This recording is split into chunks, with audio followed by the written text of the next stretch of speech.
HDZ se danas na sjednici Mandatno-imunitetnog povjerenstva doslovno popišao po Zakonu o izboru zastupnika u Hrvatski sabor. Ponovit ću, članak 14 Zakona o izboru zastupnika u Hrvatski sabor. Piše, zastupnik ima pravo jednokratno, ponovit ću ovu riječ ako treba i 10 puta, jednokratno tijekom trajanja zastupničkog mandata podnošenjem pisanog zahtjeva predsjedniku Sabora staviti svoj mandat u mirovanje. Iskoristio je svoje jednokratno pravo da svoj mandat stavi u mirovanje. Iz ovoga proizlazi da Vili Beroš ima svoje zakonsko pravo da se vrati ovdje u klupe, u saborske klupe i da bude jedan od nas zastupnika. No očito je njemu to vrlo neugodno. Svjestan je kako bi ga prezrivo svi gledali s obzirom da je to čovjek koji je sa srpskim mafijašima dogovarao krađu i pljačku naših bolnica.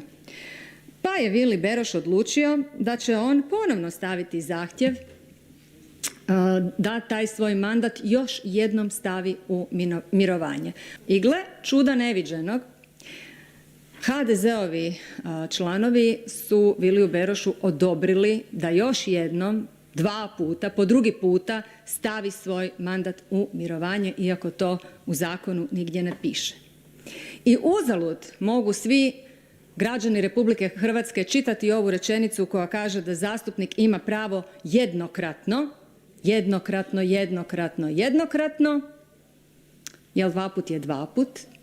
I očito da sve dok je HDZ na vlasti mi imamo situaciju da nije bitno šta u zakonu piše, bitno je tko tu odredbu čita i tko taj zakon primjenjuje.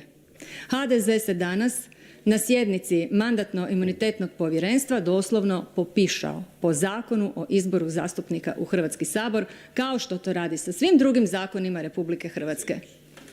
Jer kad HDZ-u treba, 2 put ponovit ću, reći ću da ste stražnjicom obrisali zakon kojeg je Hrvatski sabor izglasao.